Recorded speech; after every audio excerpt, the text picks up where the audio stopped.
Bienvenue à tous dans Samedi soir, dimanche matin, votre rendez-vous documentaire sur Public Sénat. Vous pouvez bien entendu réagir comme d'habitude sur les réseaux sociaux. Rendez-vous sur le hashtag DocuDébat. Au menu de cette soirée, comme d'habitude, deux documentaires.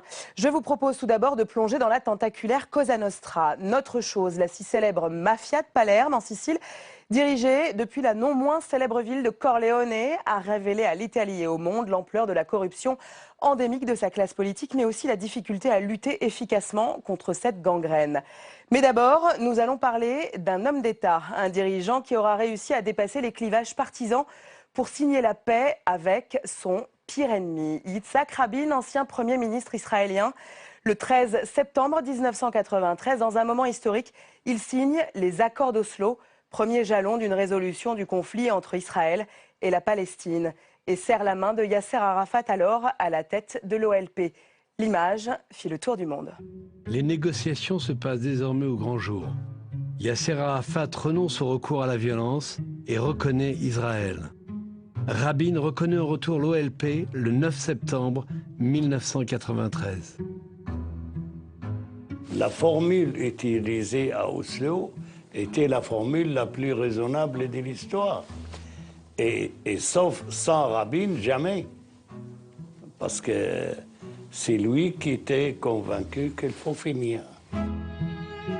Et c'est accompagné de Shimon Peres, alors ministre des Affaires étrangères, qu'Yitzhak Rabin signe avec Yasser Arafat un accord historique à Washington le 13 septembre 1993, en présence de Bill Clinton, président des États-Unis.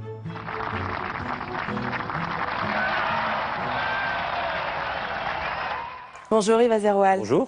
Elle paraît tellement loin, cette image, qui a quand même été un moment historique, hein, on s'en souvient à peu près tous. Pourquoi est-ce que vous vous êtes intéressé à la personnalité de Yitzhak Rabin ?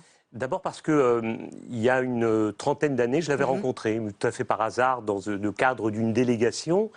Et de tous les dirigeants, les pères fondateurs d'Israël, c'était celui qui était le plus en retrait.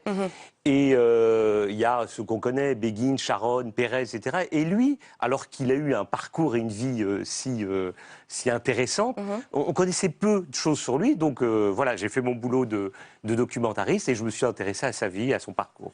C'est vrai qu'on commémore aujourd'hui les 20 ans de sa mort. Quand on regarde votre documentaire, on se rend compte qu'en fait l'histoire, la trajectoire et la vie de Yitzhak Rabin se font avec la grande histoire de la création de l'État d'Israël. C'est ce que me dit dans le documentaire sa petite fille, Noah Rabin. C'est vrai, c'est assez particulier, mais on confond ces deux vies. D'abord, il est un des rares homme politique israélien à être né en Israël, de sa génération, d'une part. Donc il a vécu les grandes étapes d'avant la création d'État d'Israël et ensuite tout au long jusqu'à son assassinat. Ce qui est fou en fait, c'est qu'on voit grandir la doctrine sioniste qui était effectivement à gauche, portée par ses parents, et vous l'expliquez très bien et on va le découvrir dans le documentaire. Est-ce que quand vous vous êtes intéressé à lui, c'est quoi? C'est l'homme que vous avez voulu raconter ou c'est finalement l'homme politique et l'histoire d'Israël? Honnêtement, je connaissais peu de choses sur l'homme. On connaît ces images que vous avez mises, Oslo et l'assassinat, mais tout ce qui est avant, ce que je disais précédemment, c'est-à-dire ce mystère qui l'entoure. Oui, vous racontez que l'homme est humble, discret, effacé. D'ailleurs, il y a une anecdote sur la guerre des 6 jours. C'est lui qui mène la guerre des 6 jours. C'est lui qui combat. C'est Moshe Dayan, qui est le héros absolu. C'est lui qui tire toute la couverture à lui, alors que c'est Rabin qui mène les opérations. Il est chef d'état-major. Il est chef d'état-major, tout à fait. Aucun leader palestinien n'a participé à votre documentaire. Pour quelle raison? Alors, je les avais sollicités, les rendez-vous étaient pris, mais dans ce Moyen-Orient si compliqué, au moment où j'ai commencé le tournage, il y a eu encore un énième événement là-bas en Israël et dans les territoires. Donc, un à un, il y avait 3 Palestiniens, ils ont annulé. Donc, je ne pouvais évidemment pas les forcer. Je le regrette. Il y a un éclairage arabe qui m'intéressait aussi, et géopoliticien, le conseiller de Sadat, et Alain Dikoff et tout, pour apporter un éclairage, on va dire, extérieur à cet épisode, à cette histoire. Mais c'est vrai que, bon, on ne peut pas mettre tout le monde, évidemment, il y a une quinzaine d'intervenants, mais bon, je le regrette, effectivement. Vous savez comment il était perçu par les Palestiniens? Alors, jusqu'à la veille d'Oslo, c'est un chef d'état-major, c'est un homme, c'est un militaire. On se souvient la première intifada, il avait des mots durs, il a combattu. C'est un militaire qu'ils ont face à eux. En revanche, dès qu'il est passé dans le camp de la paix, c'est-à-dire dès lors qu'il a trouvé un interlocuteur, Yasser Arafat et tous les autres, ils étaient très sensibles. Je ne sais pas si vous vous souvenez de cette image, quand on voit le roi Hussein de Jordanie pleurer à ses funérailles. Je crois qu'il y avait Moubarak aussi. Arafat n'a pas pu venir pour les raisons qui le concernent, etc. Mais en tout cas, il était après très, très aimé, très apprécié. C'est l'homme de la paix. C'est ce qui fait, selon vous, que c'est lui qui a pu signer la paix et personne d'autre? Je crois que le contexte, il faut, en deux mots, on est en 93 pour la signature. Quelque temps avant, il y a eu la guerre du Golfe, la première guerre du Golfe. L'OLP est complètement décrédibilisée. Yasser Arafat prend le seul de la région, fait et cause pour Saddam Hussein. Il est, entre guillemets, il ne compte plus. Donc il était un peu condamné, sous la pression de Bush, des Américains, après plus tard, Clinton, etc. Clinton, etc.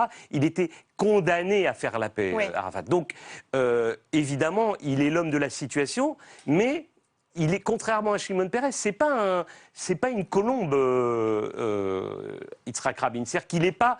On le voit dans la poignée de main, on se souvient, dans le documentaire, on le verra.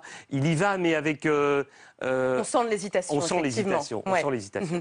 Bah, écoutez, on va découvrir dans un portrait assez touchant, hein, cet homme. Merci Yves Azeroual. Place maintenant au documentaire.